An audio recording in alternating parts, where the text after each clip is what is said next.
Esta mesa, integrada no terceiro painel deste encontro internacional de rumos e desafios. Permitam-me começar com um cumprimento especial aos elementos que integram esta mesa e ao professor José Alberto Pinto, Presidente da Associação Portuguesa de Educação nas Prisões, e, na sua pessoa, cumprimentar todos os presentes.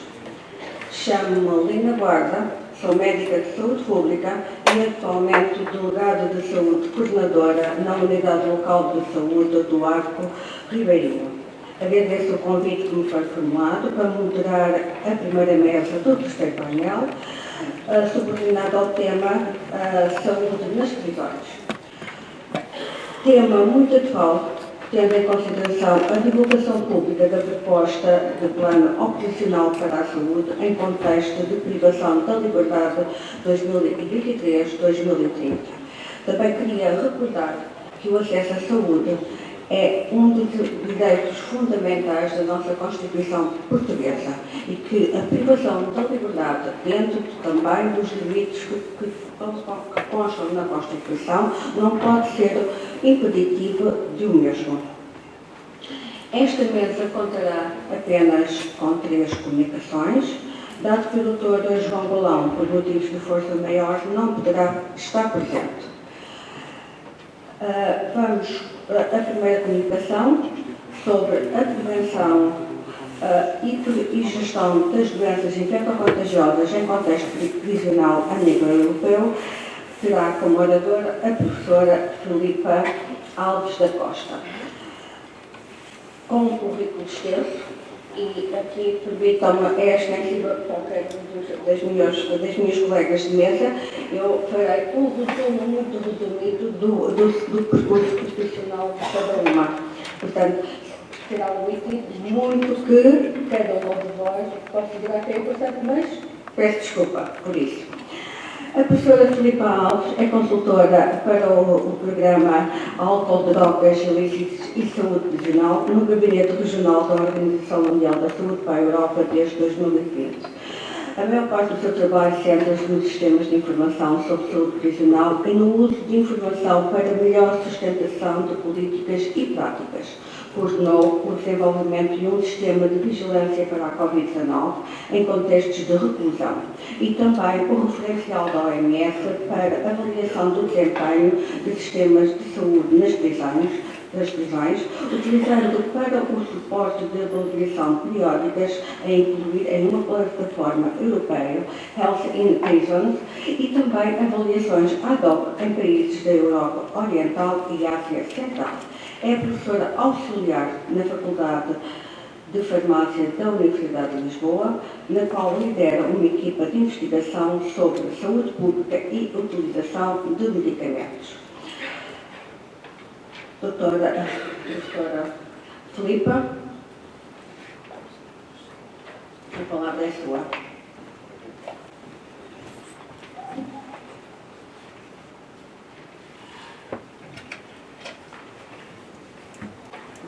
Bom dia, obrigada pela apresentação. Eu gostaria, antes de mais, de agradecer o convite e a oportunidade para estar aqui em representação do Gabinete Regional para a Europa da Organização Mundial de Saúde e poder partilhar convosco um bocadinho o que é o trabalho que aí fazemos e de que forma é que ele também pode contribuir para o vosso trabalho, que tive a oportunidade aqui neste compasso de espera de perceber um bocadinho melhor o que era aqui feito no Montijo e que me parece algo bastante entusiasmante e, portanto, espero com esta experiência que vos trago aqui, sobretudo da região europeia, poder contribuir um pouco para a vossa vivência diária. Portanto, o tema que me pediram para falar foi exatamente a prevenção e a gestão de doenças transmissíveis em contexto prisional a nível europeu. Eu gostaria, antes de mais, de referir que, quando falamos a nível europeu, na Organização Mundial de Saúde, estamos a falar de uma Europa um bocadinho maior do que aquilo que é habitual considerar, portanto falamos de 53 países, muitos deles já fora da União Europeia e, portanto, é uma área bastante mais extensa. Começo também por aproveitar para referir, agradeço esta introdução que aqui foi feita à Constituição Portuguesa porque realmente, à semelhança do que se passa com a Constituição Portuguesa, também na Constituição da Organização Mundial de Saúde, de 1946, vem exatamente referir que a saúde é um direito humano e que todos os indivíduos têm direito a ela, independentemente do seu estatuto social, económico, religioso e também, obviamente, legal.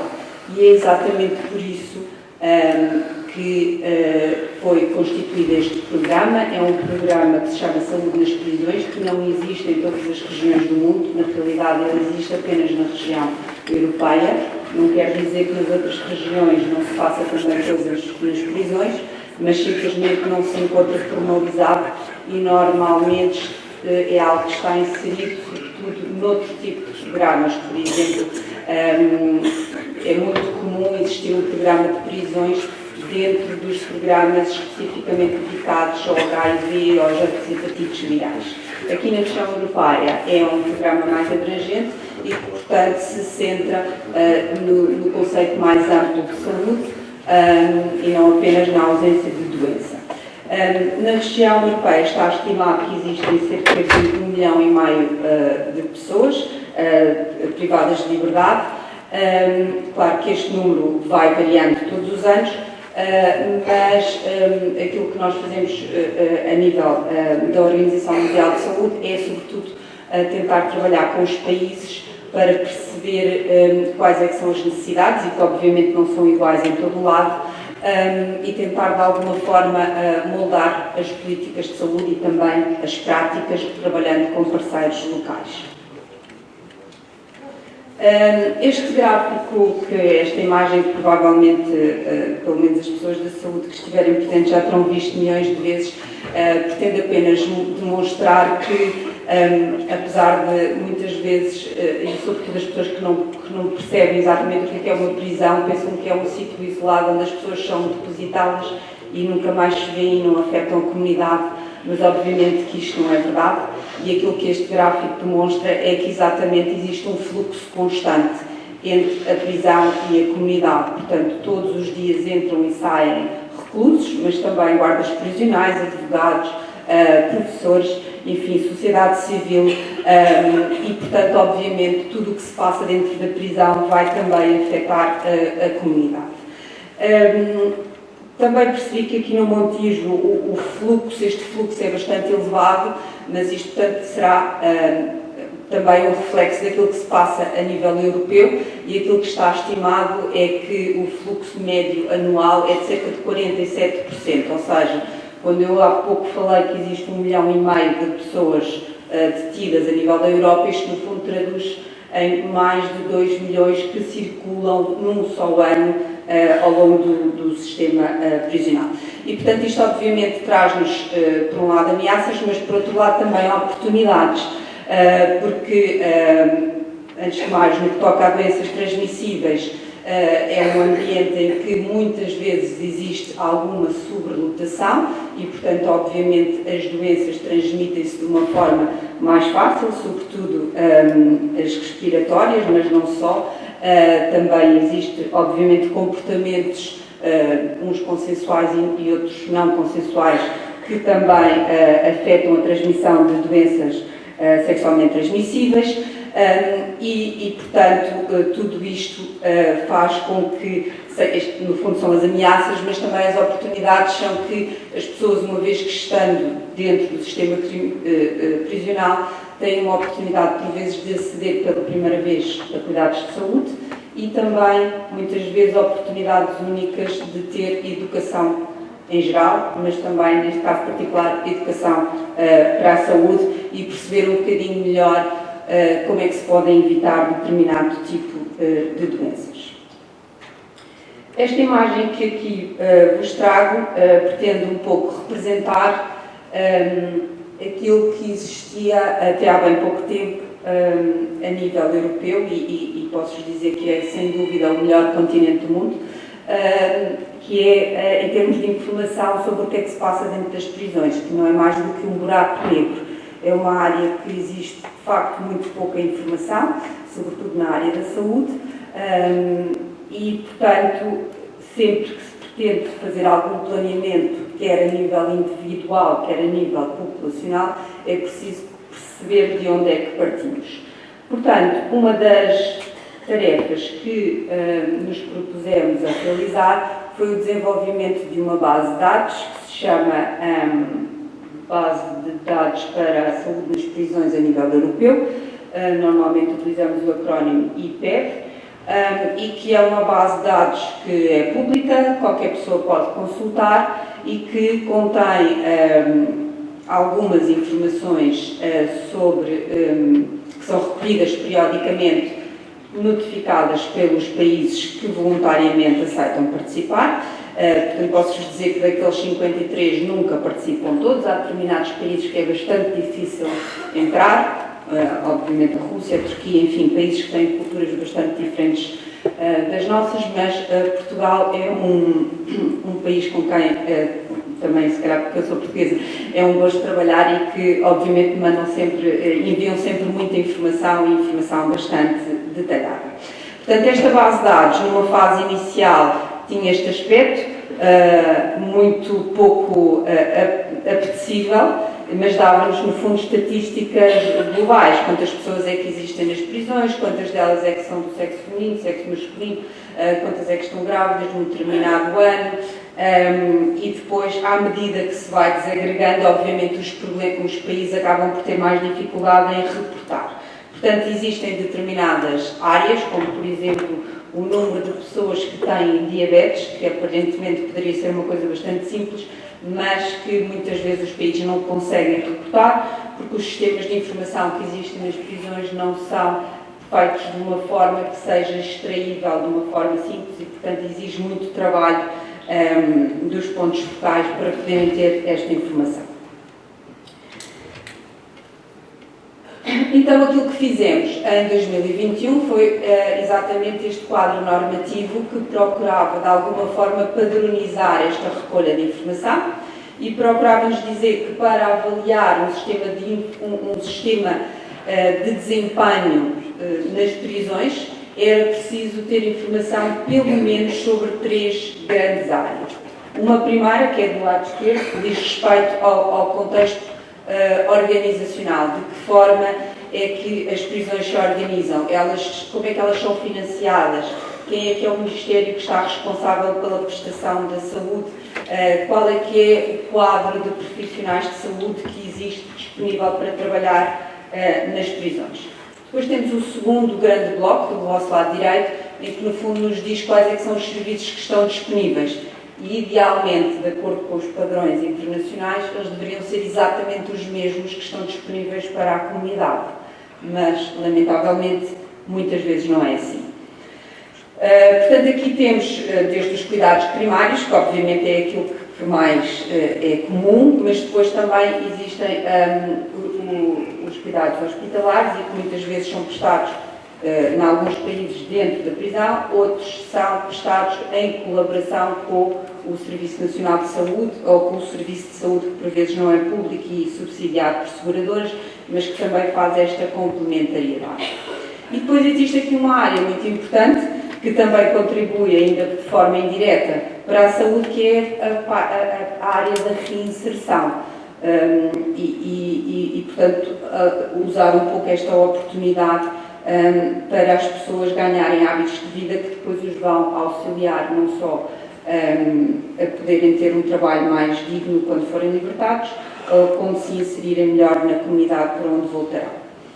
O último bloco diz respeito aos resultados em saúde, portanto, no fundo, que doenças é que existem, como é que morre, quantos é que morrem, como é que morrem, quais é que são as principais causas e também a sua saúde e o seu bem-estar. Portanto, com base nestes domínios, depois existem outros influenciadores, mas que eu não terei tempo para detalhar. Aquilo que fizemos foi voltar a recolher esta informação. Isto é um inquérito periódico que é enviado de 3 em 3 anos.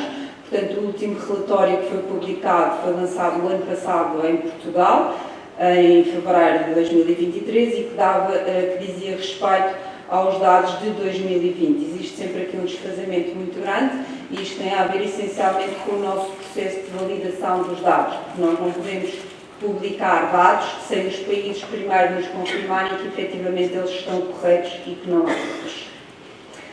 Portanto, aqui podem ver algumas das áreas que estão contempladas neste relatório e, portanto, o que este relatório faz é, numa primeira parte, dar-nos uma visão geral da Europa, do que se passa a nível médio, para os países que contribuíram, e depois, numa segunda parte, tem os perfis, e, portanto, tem um perfil para cada um dos países que contribuiu apenas com os indicadores macro.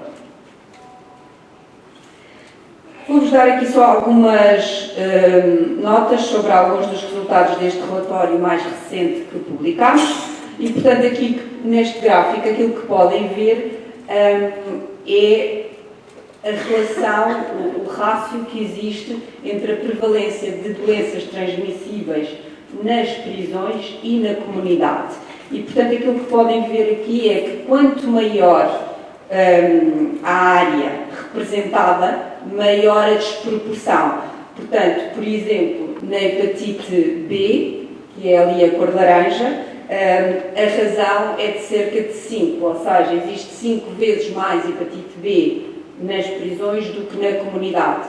Se olharem para a tuberculose, por exemplo, que está um pouco acima, este rácio já chega a 12 vezes superior, e se formos para a hepatite C, do lado esquerdo cinzento, já chega a 19 vezes superior. Portanto, como vemos, existe aqui, no fundo, também uma oportunidade para intervir nestas doenças para as pessoas que estão privadas da liberdade. Colocando estes números em valores mais reais, portanto, isto são médias europeias para todas estas doenças transmissíveis e que foram valores que foram comparados também com o que está publicado na literatura. Este gráfico não é muito visível, mas aquilo que vos mostra aqui essencialmente é que para praticamente todas as doenças aquilo que encontramos foi muito semelhante ao que está publicado na literatura, à exceção da hepatite C, em que aquilo que está publicado essencialmente são dados, muitos deles já antigos, e que naturalmente estão bastante desfasados da evolução que entretanto houve e provocada por uma série de intervenções que foram desenvolvidas, desde a maior testagem dos indivíduos até ao desenvolvimento de medicamentos mais eficazes. Eu vou-vos passar aqui isto relativamente rápido, só para vos chamar a atenção de dois pequenos pormenores.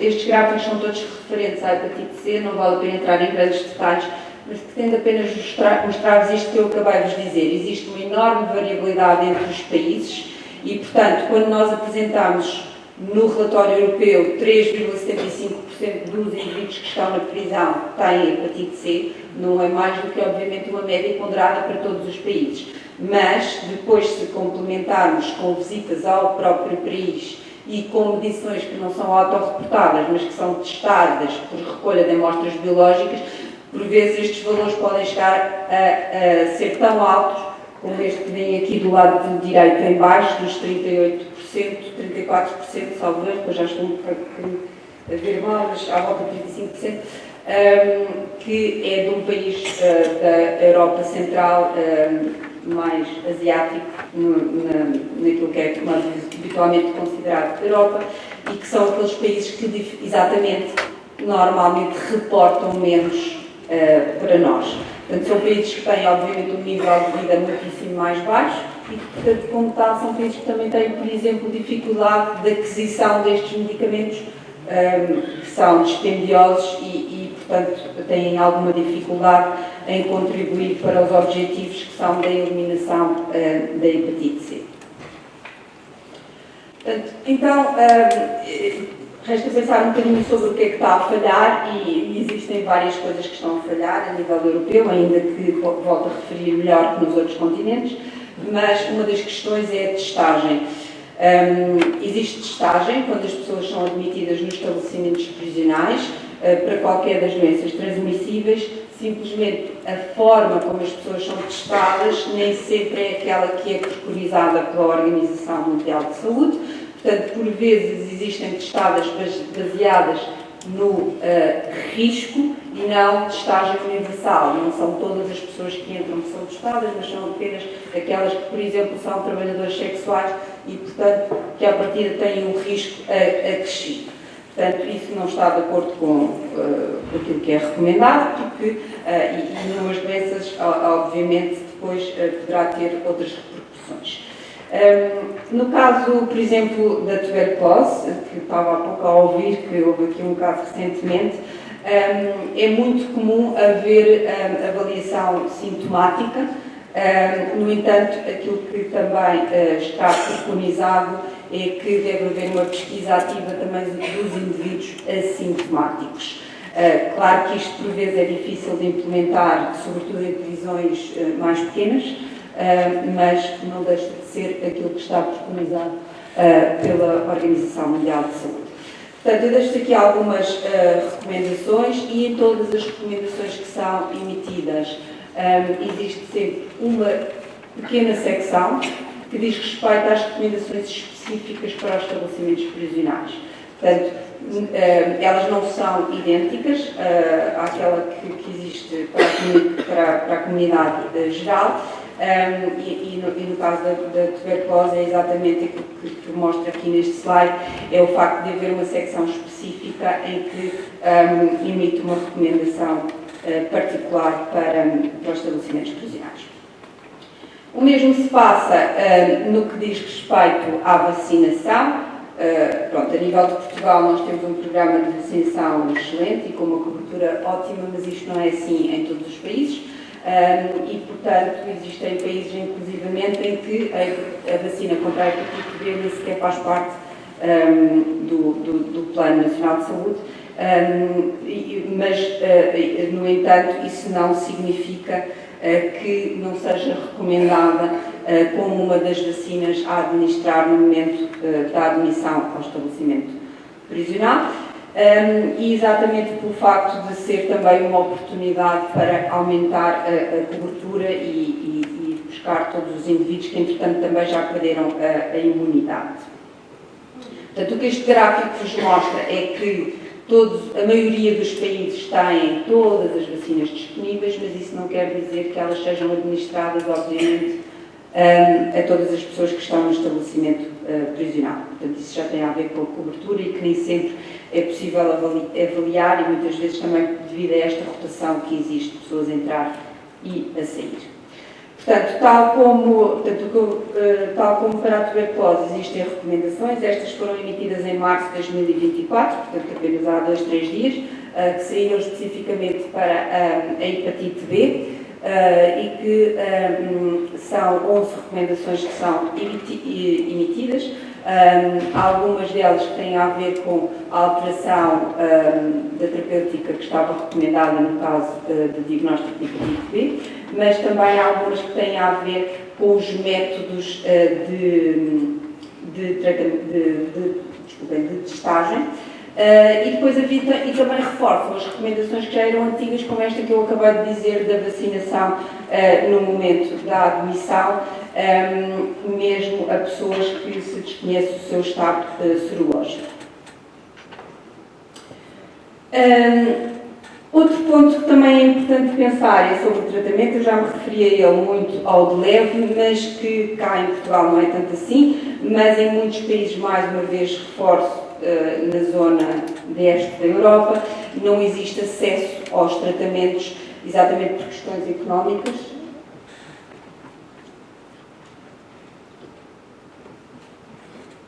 Ok, desculpa.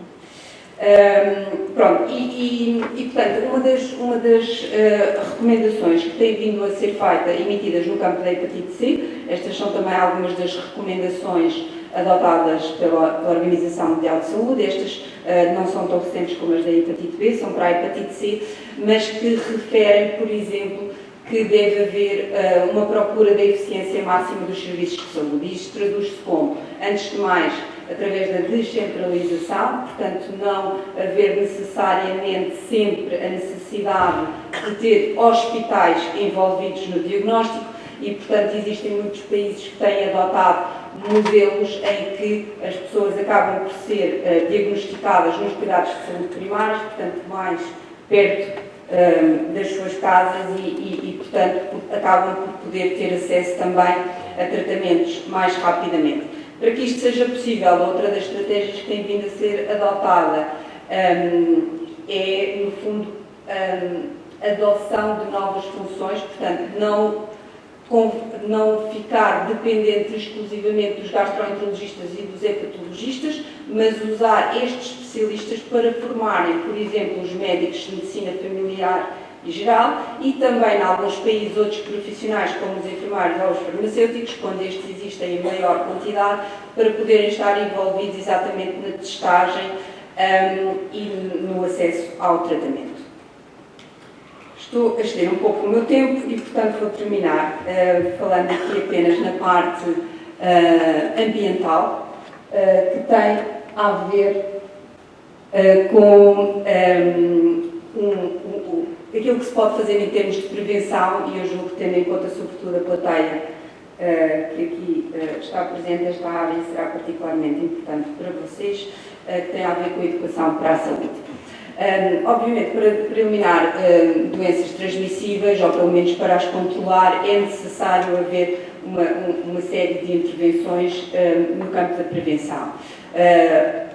E estas intervenções estão recomendadas por entidades como a Organização Mundial de Saúde, mas também outras agências das Nações Unidas, e a mais recente recomendação diz que deve haver 22 intervenções que devem ser adotadas para prevenir HIV, hepatites virais e doenças sexualmente transmissíveis. Eu não vos vou referir as 22, mas apenas recomendar-vos que esta seria uma área extremamente interessante para abordar na área da educação para a saúde, porque tem a ver, por exemplo, com a utilização de preservativos, e aquilo que aqui vocês podem ver é um mapa da Europa em que vos mostra quais é que são aqueles países em que os preservativos são distribuídos nas prisões e que são apenas em 15 de 36.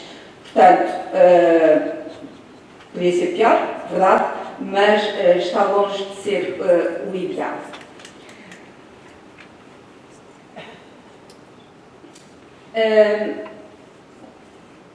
Eu, se calhar, tendo em conta que já estimo o tempo, não sei se a moderadora se calhar poderia mandar calar, mas eu calmo-me mesma. Deixo se calhar o resto para a parte das questões, já vou muito alargada no tempo. Peço desculpa, muito obrigada.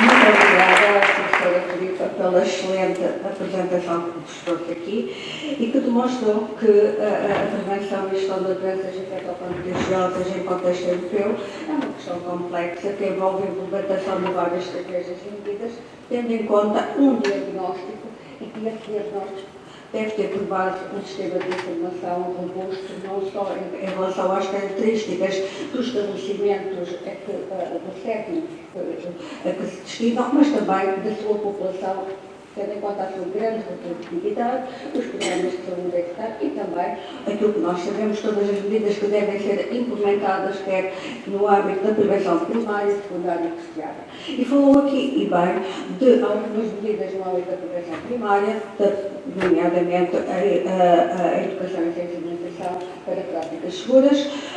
Depois, em relação à prevenção secundária, os testes de rastreio e de diagnóstico e também o acesso a cuidados de saúde e também depois a prevenção terciária, que é o tratamento que liga-se muito com o acesso aos cuidados de saúde. Também nos trouxe aqui alguns dados em relação a algumas doenças infecto-contagiosas que são mais prevalentes em contexto de prisão e levantou algumas questões que espero que depois sejam discutidas na parte final na discussão, que temos tempo, um quarto de hora pelo menos, para levantar questões e para que cada um dos oradores possam responder.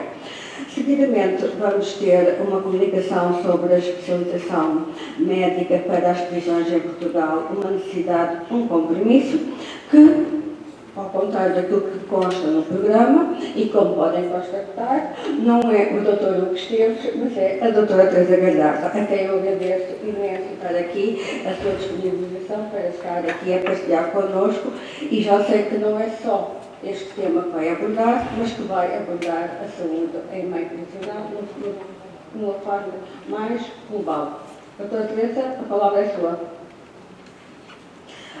Esqueci-me de uma coisa, falta-me aqui uma breve nota curricular. É assim, quando nós conhecemos as pessoas, por vezes pensamos que toda a assistência também a conhece, que não é verdade. Portanto, como já tinha referido, é minha colega, é médica de saúde pública, assistente graduada sénior na Unidade Local de Saúde de Santa Maria, em Lisboa. Atualmente coordena a saúde operacional da Administração Regional de Saúde de Lisboa e Val do Tejo e é diretora do Internado Médico de Saúde Pública de Lisboa e Val do Tejo. Foi chefe da equipa multidisciplinar do Centro de Competências para a Gestão dos Cuidados de Saúde da Direção-Geral de Reinserção e Serviços Profissionais. Foi o focal point da Direção-Geral da Saúde para o OMS Health in Prison Program. Foi ainda representante da Direção-Geral de Saúde no Grupo de Trabalho Interministerial, encarregado de preparar o plano operacional para a saúde em contexto de privação de liberdade. Doutora Teresa, a palavra é sua. Obrigada. Então, antes de mais, agradecer o convite em nome do Dr. Hugo para estar aqui presente. À última da hora, ele não pôde estar e pediu-me para vir. O tema que ele se tinha proposto também mudou nos últimos tempos, portanto, houve grandes alterações nos estatutos das ordens e, portanto, a especialização médica para as prisões ficou um tema um bocadinho ainda mais difícil de trabalhar. Então, eu propus-me vir aqui, uma vez que é para uma plateia não médica e não clínica, falar um bocadinho sobre a saúde prisional em Portugal e o que aconteceu nos últimos anos. Então, fazendo aqui a ponte com a anterior palestrante, a saúde prisional em Portugal rege pelas normas e pelas guidelines da OMS, do Programa para a Saúde das Prisões, que foi estabelecido em 1995 e que tem duas portuguesas à frente, a doutora Karina e a doutora Filipa aqui presente. Também já foi falado do relatório, o relatório que em Portugal costuma dar os dados de forma contínua. Em Portugal, a saúde em meio prisional tem uma dupla tutela, do Ministério da Justiça e do Ministério da Saúde, tem vários níveis, até há pouco tempo havia o nível regional na saúde, portanto tínhamos a DGS ao mesmo nível da DGRSP na Justiça, tínhamos uma Administração Regional de Saúde, aqui nesta área, que é a Administração Regional de Saúde de Lisboa e Val do Tejo, que fazia a gestão de toda a área regional.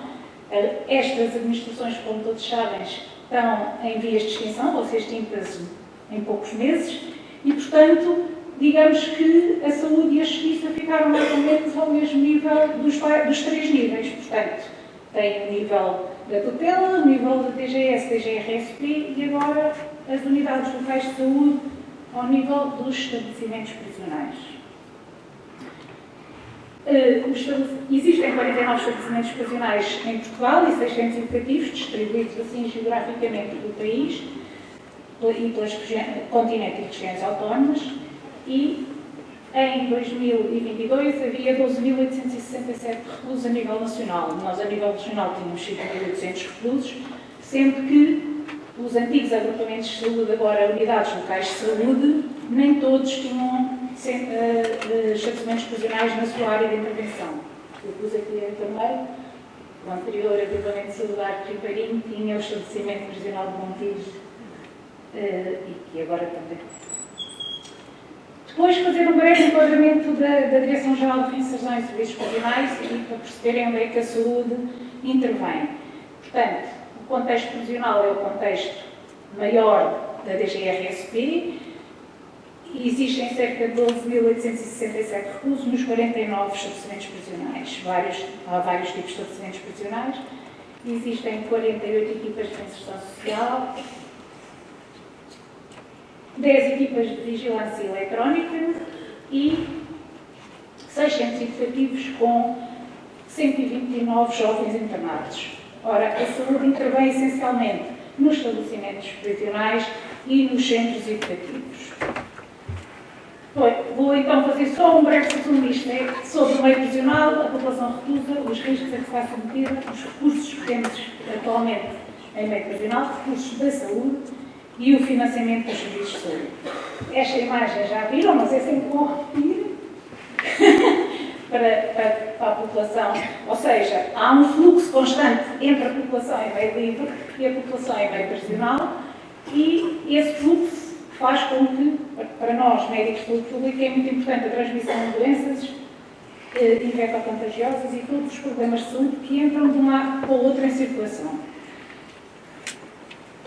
Ora, a população em meio prisional, como todos sabem, porque muitas das pessoas aqui também trabalham em meio prisional, tem estas três áreas importantes.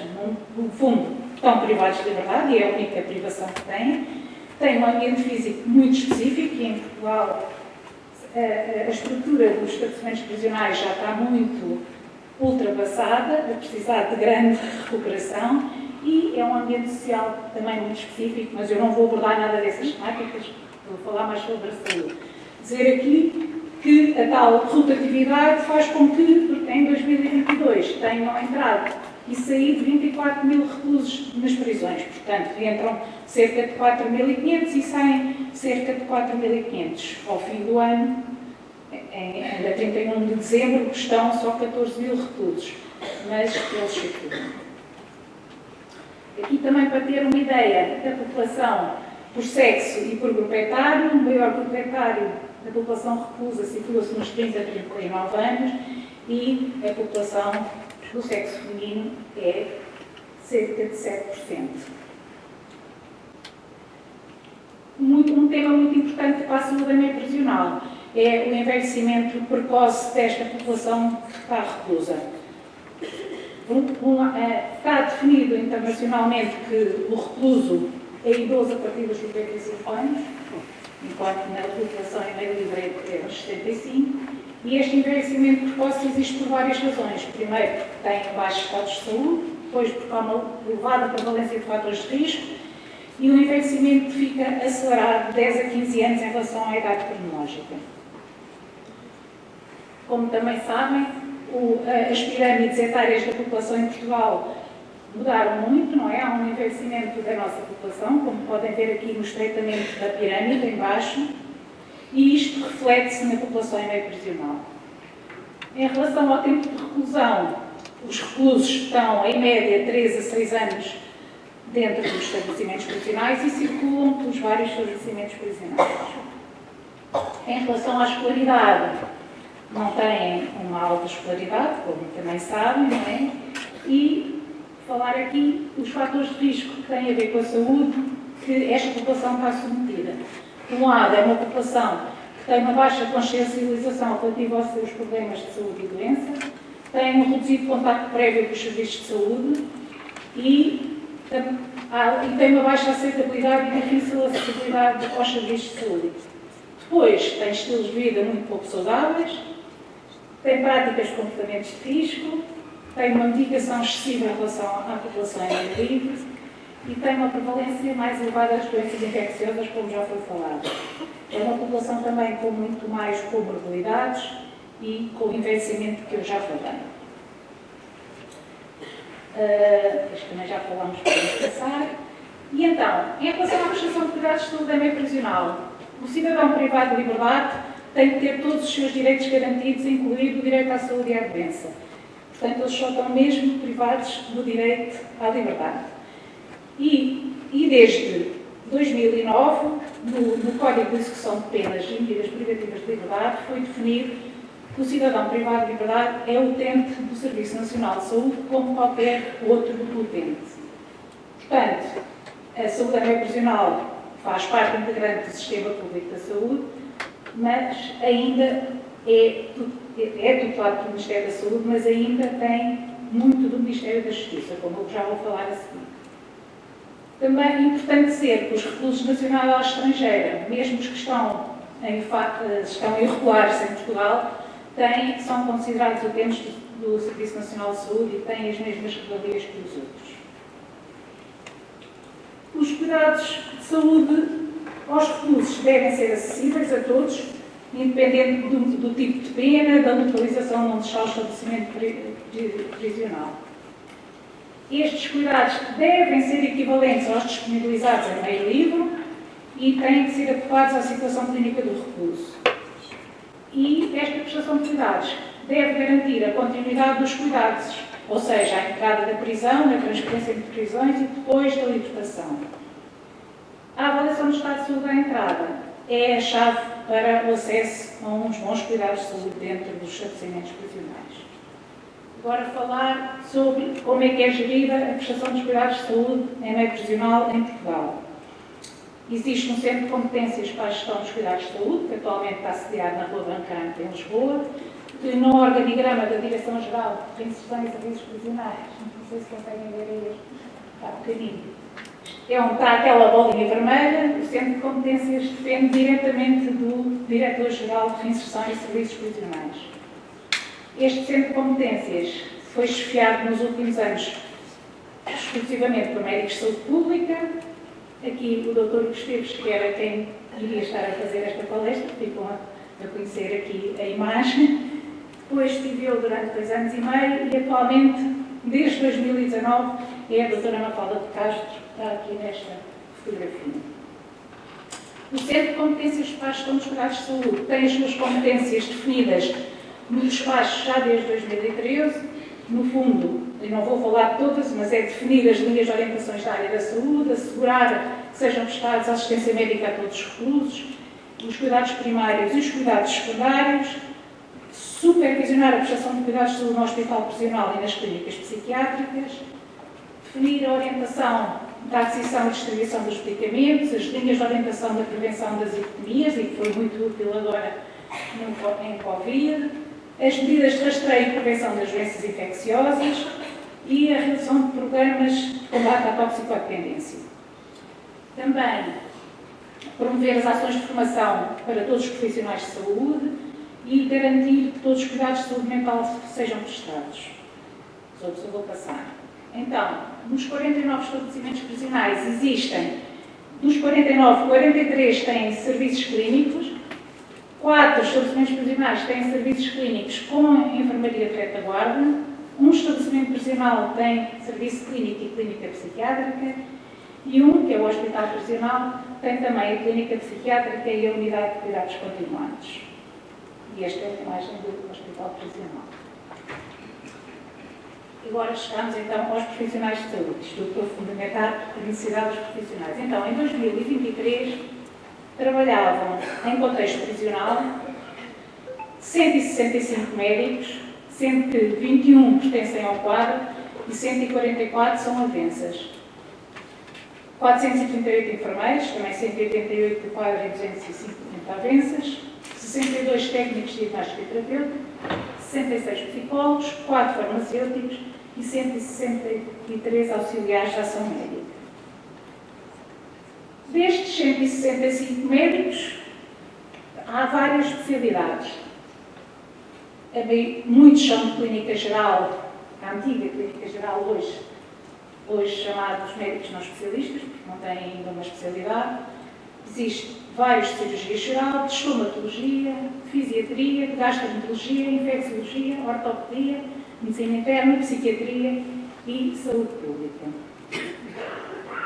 E então, aqui o subtema da apresentação de hoje era, então, a saúde em meio prisional não merecia ter uma especialidade, uma subespecialidade ou uma competência médica. A ordem dos médicos tem bem definido como é que se atribuem especialidades ou subespecialidades ou competências. Não é?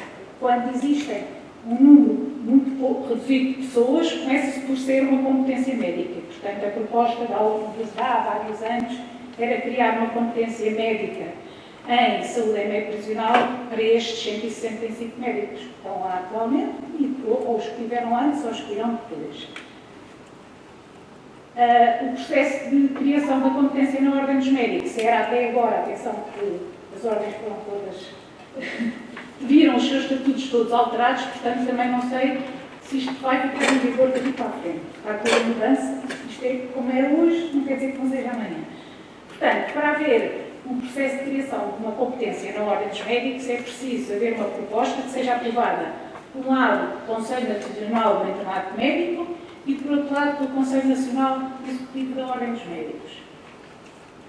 Esta proposta tem que ter a elaboração de um documento regulamentador dessa competência, ou seja, os critérios para a admissão para a competência, que tem que ter os objetivos, o programa curricular, as entidades competentes para a formação, se for necessária de formação, e os critérios para a admissão por consenso.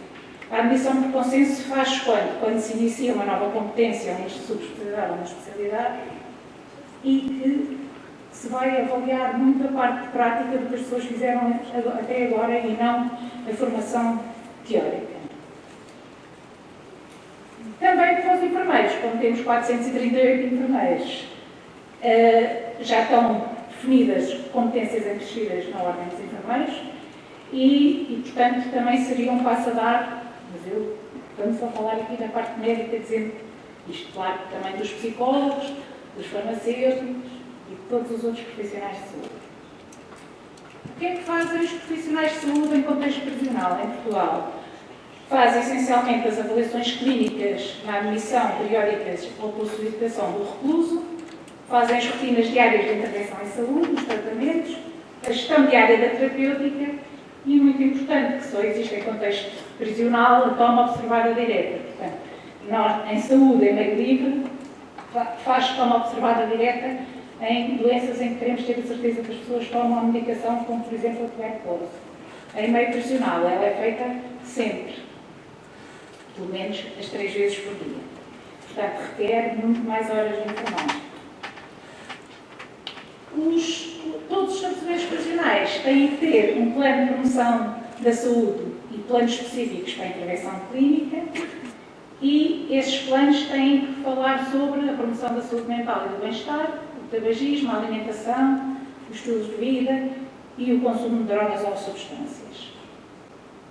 Existe um manual de procedimentos de orientação da prestação de cuidados de saúde em meio prisional, que está em revisão há muitos anos e ainda nunca se terminou a sua revisão.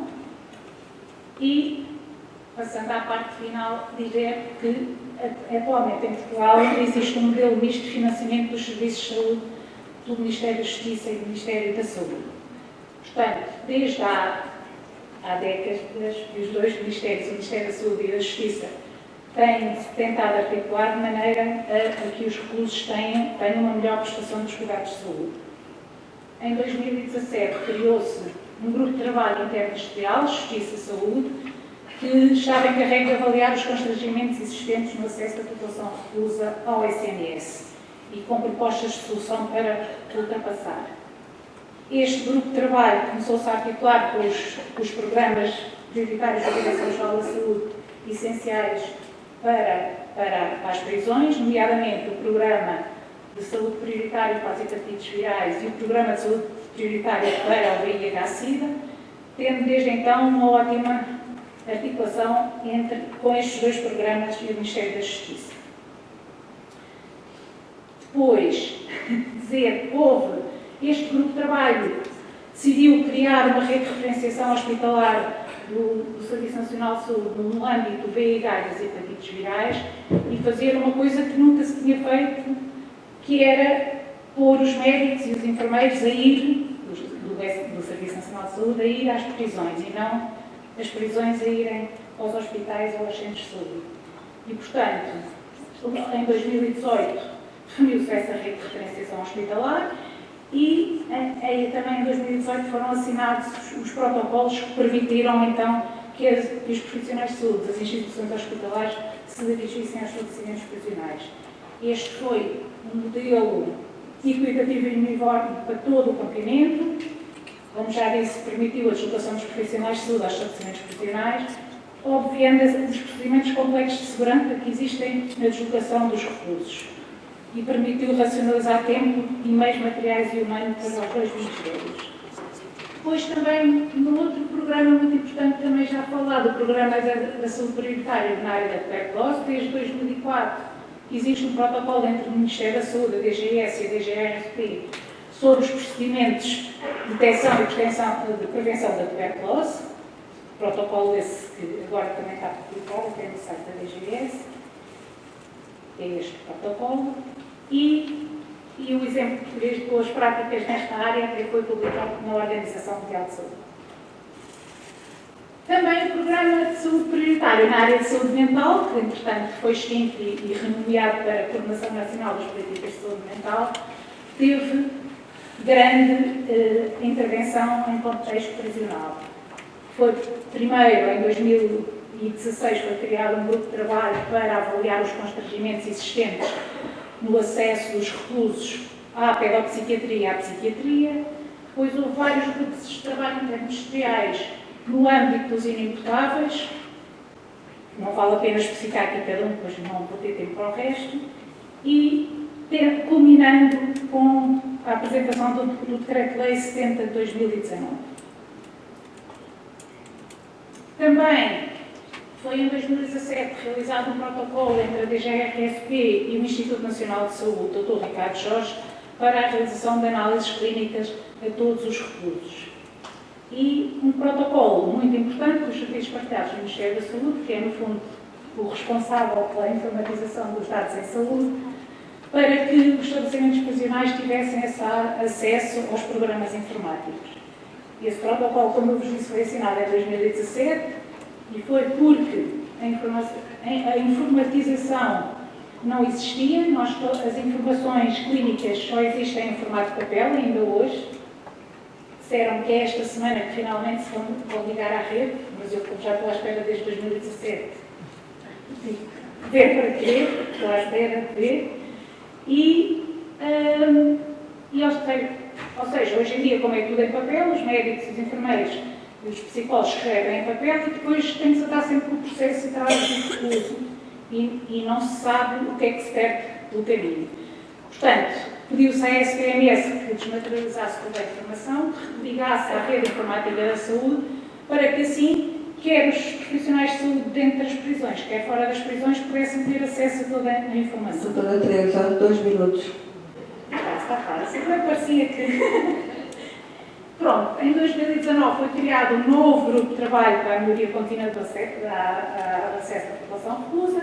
Em 2023, o grupo de trabalho para preparar um plano operacional para a saúde do sistema prisional português.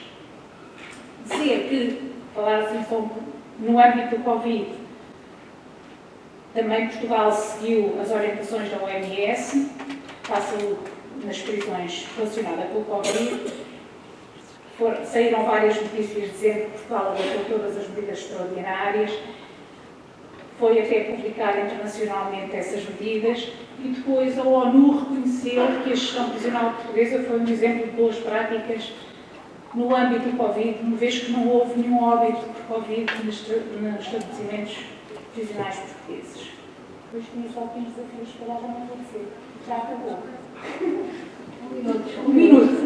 Então, terminava sendo os novos desafios, 10 desafios. Nós temos que, como já foi dito também pela doutora Filipa, conhecer melhor a realidade epidemiológica da saúde em meio prisional, formar e qualificar os profissionais de saúde que trabalham em meio prisional, privilegiar a prestação dos cuidados nos estabelecimentos e diretamente ao recluso, não os obrigar a sair de lá, informatizar os registros, como já disse, adaptar as instalações de estabelecimentos prisionais que já estão muito ultrapassadas, para eliminar ou reduzir todas as barreiras arquitetónicas, também devido ao envelhecimento desta população, aprofundar a articulação entre o Serviço Nacional de Saúde e os serviços de saúde prisionais, estimular ativamente a promoção da saúde e a prevenção da doença, aumentar o acesso dos reclusos à rede de cuidados continuados, assegurar a continuidade dos cuidados no regresso à liberdade e à comunidade e demonstrar a custo-efetividade de todas estas intervenções em saúde em meio prisional. Termino quase dentro do tempo. Muito obrigada pela comunicação, que nos faz o enquadramento europeu e nacional das estruturas prisionais e de saúde. faz-nos uma fotografia do meio prisional em relação aos reclusos, as suas características, nomeadamente em termos de número e de fluxo. Portanto, percebemos que mais de 140 mil, 14 mil reclusos existem em Portugal, que o fluxo é cerca de 4.500 e que há sempre um déficit, ou melhor, um excesso, que ficam retidos. Este número base vai sempre aumentando. Também falou-nos da baixa literacia em saúde e do excesso de medicação que os reclusos têm. Reforça o direito à saúde e que o utente recluso é utente do SNS, independentemente da sua nacionalidade, tendo em conta o normativo português. Depois descreve-nos de uma forma sumária como se organizam os serviços de saúde nas prisões e as competências do Centro de Competência para a Gestão de Cuidados de Saúde da Direção-Geral de Reorganização e Serviços Prisionais. Fala das diferentes áreas que abrange e que são desenvolvidas pelos profissionais de saúde e, em 2 slides, como tinha dito, fala do tema que lhe foi proposto, que foi a especialidade médica para os estabelecimentos prisionais. Aqui refere a importância da equipa multidisciplinar e de não só os médicos terem competências específicas em relação aos estabelecimentos de alternativamente da saúde em contexto de prisão, mas também de outros profissionais, como é o caso dos enfermeiros e dos psicólogos.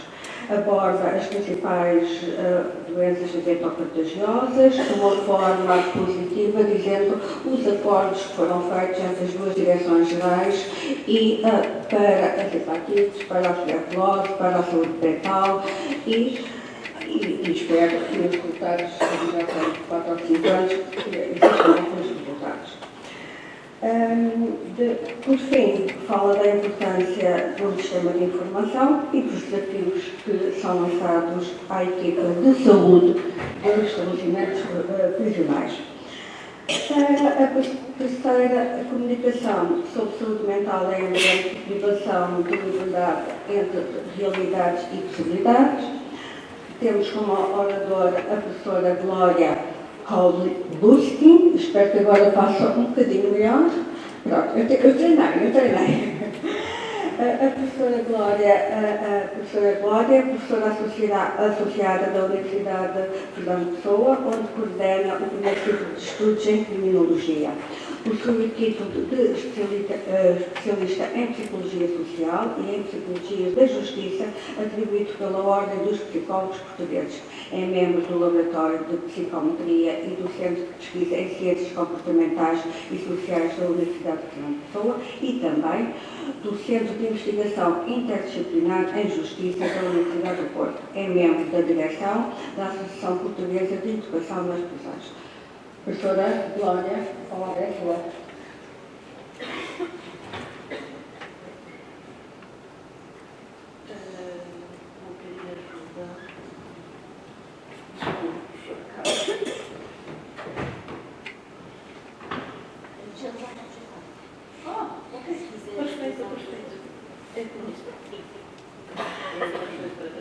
Ok, obrigada.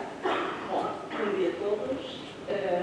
Antes de mais, queria agradecer o convite, sempre tão simpático e tão atento, para falar de saúde mental num contexto difícil. Num contexto difícil porque é um contexto no qual a saúde mental, de alguma forma, entra em contato com uma medida penal.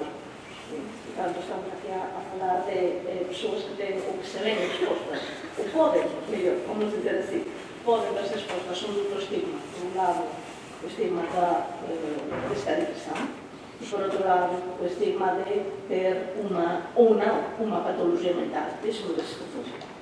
A doutora Teresa fez-me o favor de apresentar um slide muito parecido a este, juro que não copiei, no qual tentava de alguma forma resumir as características das pessoas que têm maior probabilidade de alguma forma, ingressar em prisão. sabemos que son persoas que moitas veces, nem sempre obviamente, mas moitas veces provén de ambientes marginalizados, non é? Que tiveron unha pasaxe pela escola un bocadillo, vamos dizer así, superficial, non? E que, de forma geral, tiveron experiencias de vida non moito agradables, tiveron unha vida, de forma geral, moito difícil. Obviamente, o facto destas persoas entrarem en prisión non lhes vai ajudar, non é? Moitas veces, ás veces sí, ás veces non, mas obviamente o estigma que eles poden encontrar poderá non ser o máis adecuado na súa saída da prisión. De forma geral, sabemos, porque tamén a doutora Teresa disse, que o nivel de saúde que estas persoas teñen costuma ser inferior ao nivel de saúde que a populación geral ten. Moitas veces, infelizmente, son persoas que en comunidade non entraron en contacto con o sistema de saúde ou se o fizeron de unha forma tamén moito tímida. Lo cual, moitas veces se identifica que estas persoas non podendo frecuentar programas preventivos que existen na comunidade e existen para todos, na realidade non o fazen. Contudo, cando nos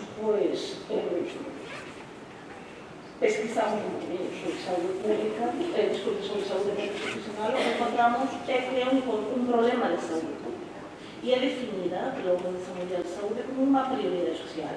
Infelizmente, esta crise de saúde mental que se identifica nas prisões e probablemente na comunidade tamén, mas nas prisões ten unha expresión moito máis intensa, nem sempre é reconhecida pelos sistemas de saúde, nos sistemas de justiça, e depois encontramos esse problema que falámos um bocadinho aqui abaixo antes da sessão, e não encontramos técnicos, não encontramos profissionais de saúde que efetivamente trabalhem nas prisões e trabalhem de uma forma mais estável, vamos dizer assim.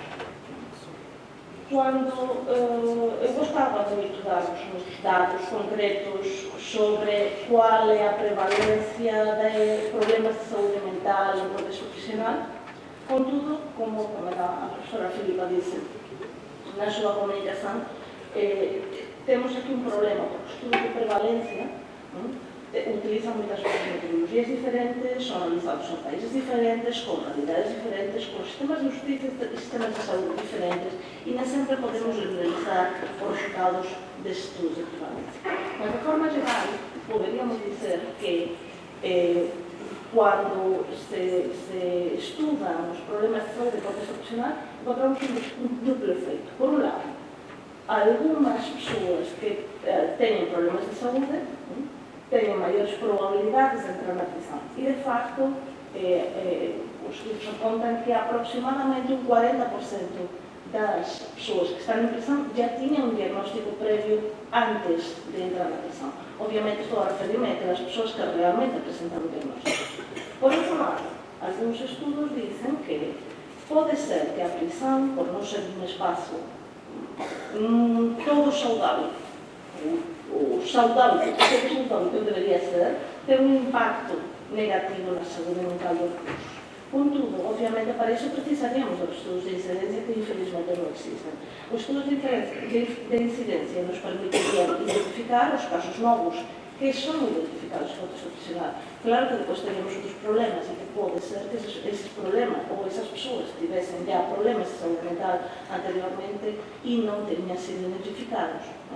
Tanto até vamos encontrar mesmo assim problemas metodológicos relacionados com a saúde mental dentro da prisão. Contudo, obviamente, é difícil estabelecer a diferença entre os efeitos que a prisão tem na saúde mental e os problemas de saúde mental que já as pessoas trazem do exterior quando entram a cumprir a sua pena.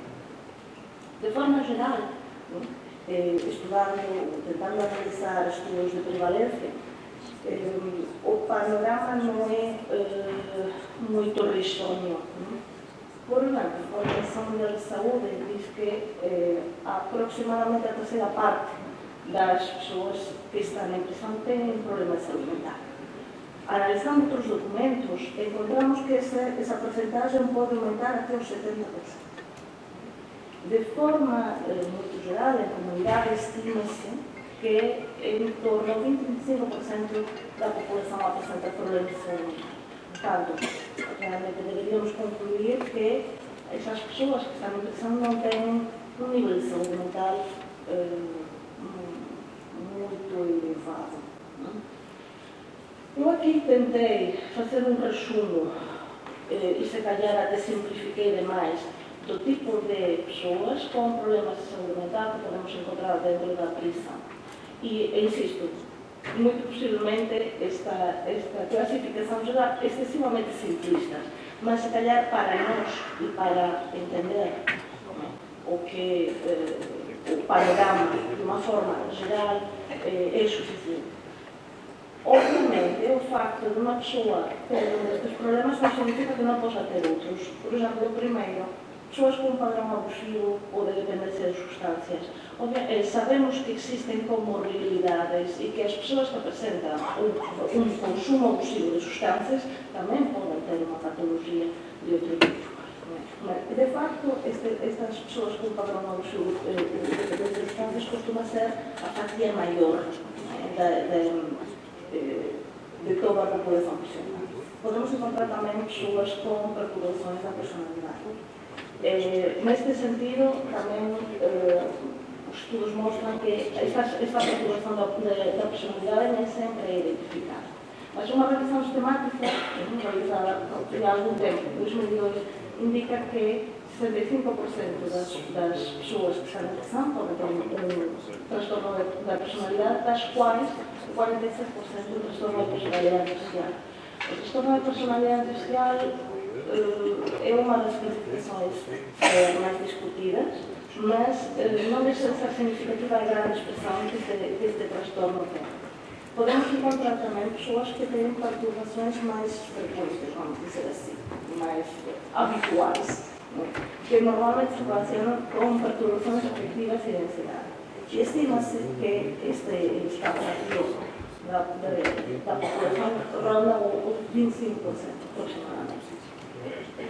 Encontramos também pessoas com deficiências intelectuais, que seguramente não deveriam estar em pressão, mas estão. E, finalmente, pessoas com transtornos mentais graves, que felizmente são uma minoria, mas uma minoria também expressiva. O contexto prisional é um contexto violento. Portanto, não é de estranhar que exista também uma alta prevalência de tentativas de suicídio e comportamentos de automutilação. Alguns estudos mostram que está a haver um aumento destas tendências de suicídio, destas tentativas de suicídio e mutilação, e comportamentos de automutilação. Por quê? Alguns estudos também dizem que trata-se de uma expressão relacionada com as medidas do Covid. Portanto, a doutora Teresa disse que Portugal é um exemplo porque não houve uma única morte por Covid nas prisões, e obviamente isso é muito positivo, mas também temos que ter um impacto que as medidas de prevenção do Covid tiveram na saúde mental das pessoas. E alguns estudos, como eu dizia, sí que establecen esta relação entre ese afastamento, ese maior isolamento que a população prisional teve durante aquele período, com estas tentativas de suicídio. De qualquer forma, existen outros factores que están tamén a modular estes comportamentos de suicidio, nomeadamente o facto da pessoa ter un trastorno mental ou ter un comportamento de edição e o facto das pessoas estarem em situação de prisão preventiva, uma vez que os níveis de ansiedade costumam ser mais elevados por causa desta variável. Porém, nós estamos agora a falar em doença mental, realmente nós estamos a falar em saúde mental. E a saúde mental é, no fundo, um contínuo e relaciona-se com o mal-estar. Há vezes que nós estamos melhor, outras vezes que estamos pior, e isso não implica que ultrapassemos essa linha vermelha, e se possa falar numa patologia. Quando entendendo a saúde mental desde essa perspectiva, nos levantamento das informações que temos, encontramos que uma enorme fatia da população prisional vai precisar de algum momento de algum tipo de atendimento por causa de alguma questão relacionada com a saúde mental. Questão que, insisto, poderá não ser grave, poderá ser apenas uma ausência de bem-estar, não queria dizer mal-estar, mas deveríamos, uma necessidade de tratar ou trabalhar algum problema que a pessoa tem e com o qual não consiga lidar. Porque sendo também estrictos, a saúde mental é definida em função de como uma pessoa consegue enfrentar as suas dificuldades normais na vida, está sendo das suas próprias habilidades, se consegue trabalhar de forma produtiva e se é capaz de contribuir para a sua comunidade. Por outras palavras, se extrapolamos isto ao contexto profissional, deveríamos perguntar-nos quantos das pessoas que estão em situação de reclusão realmente se correspondem com esta definição que a Organização Mundial de Saúde dá. O ambiente profissional possivelmente não será o melhor para promover a saúde mental por inúmeros fatores. O primeiro é o isolamento. Obviamente, quando uma pessoa entra em prisão, corta os laços com a sua comunidade, laços que nem sempre são muito positivos, muda de vida que nem sempre está muito estruturada, mas a verdade é que supõe uma mudança. Obviamente, vai passar a estar controlado pelo sistema de segurança, por motivos óbvios, e vai ter que seguir determinadas regras, determinados regulamentos, que muito provavelmente, em contexto comunitário, não façam muito sentido, apenas fazem sentido porque estão em prisão. Ao mesmo tempo, vai perder autonomia. Então, dependerá dos serviços prisionais para desenvolver comportamentos que a desenvolver faz parte da sua pena. E, igualmente, poderá ter um sentimento de insegurança, porque conviver com outras pessoas nem sempre é fácil. E conviver com outras pessoas que me podem fazer mal também não é precisamente muito tranquilizador. Tudo isto poderá contribuir para elevar o estresse psicossocial. E, obviamente, poderemos entrar com um nível relativamente bom de saúde mental e a nossa saúde mental vai ser afetada por isso. Faz parte da pena. É o que podemos fazer. Não podemos modificar essa questão. Contudo, sim que podemos tentar modificar alguns fatores que poderão contribuir para o indivíduo, depois de um período de adaptação à prisão, manter um nível adequado de saúde mental. E um deles é o espaço físico. Vamos falar também dos serviços de saúde e, finalmente, do sistema prisional. A nível físico, já está a trabalhar-se nisso. Faz parte das possibilidades, a qual alude o título da minha comunicação. O Escritório das Nações Unidas de Serviços para Projetos está a trabalhar numa tentativa de modificar o espaço físico para que veja a função do edifício que condiciona o design do mesmo e não ao contrário. Também a professora Filipa poderá falar muito melhor do que eu sobre os assuntos, mas também a Organização Mundial de Saúde está a trabalhar no sentido de tentar adaptar os serviços de saúde que se oferecem na comunidade aos serviços profissionais, através do Reactive Prison Program. Finalmente, podemos considerar o sistema prisional. Houve algumas tentativas de humanizar o sistema prisional de forma que a adaptação ao sistema prisional acumulado não seja tão radical e, por outro, que a transição para a comunidade também seja mais fácil. Obviamente são controversas. Um dos países que tentou fazer isso foi a Noruega, Noruega flexibilizou o seu sistema prisional e até proporcionou às prisionais competências relacionadas com o tratamento da população prisional e está a obter resultados promissores. Só tem um pequeno defeito, e é que é caro.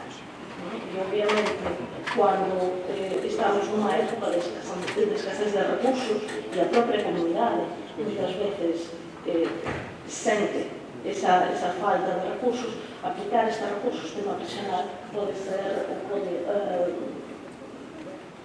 ter uma reação, em termos de opinião pública, não muito positiva. Não queria terminar a minha comunicação sem tentar fazer uma reflexão do papel que os professores têm no contexto prisional para tentar promover a saúde mental. Além de dar aulas com conteúdos diversos, e isso obviamente só faz bem, os professores no contexto prisional podem também promover uma série de competências que parecem fundamentais para manter, pelo menos, um nível de saúde mental satisfatório no contexto prisional. Coloquei aqui apenas uns exemplos, como, por exemplo, fortalecer os vínculos sociais, ajudar as pessoas a aprender a seguir as normas sociais, promover habilidades de vida, suporte social e por aí fora. Mas eu penso que, provavelmente também vocês sabem que estes sete pontos que eu coloquei aqui apenas são uma pequena parte de tudo o que vocês no vosso dia a dia fazem. De forma, para terminar e para refletir um bocadinho sobre o que todos os pontos que fomos tocando, temos que entender que a saúde mental não é apenas algo clínico. A saúde mental provavelmente toca questões sociais, toca questões psicológicas, que muitas vezes esquecemos neste contexto social.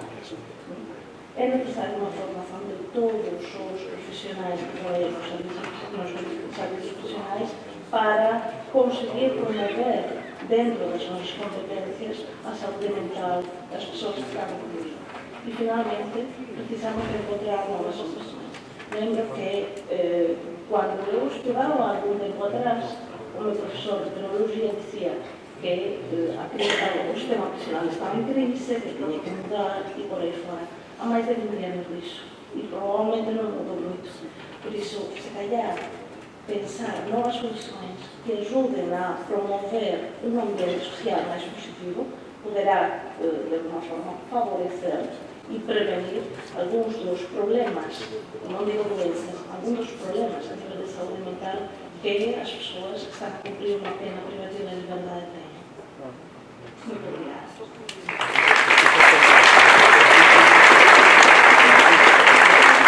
Muito obrigada pela sua excelente apresentação, onde nos trouxe algumas características dos reclusos, a baixa alimentação, a baixa oficina, o sucesso escolar e também referindo que o nível de saúde é inferior à população não reclusa.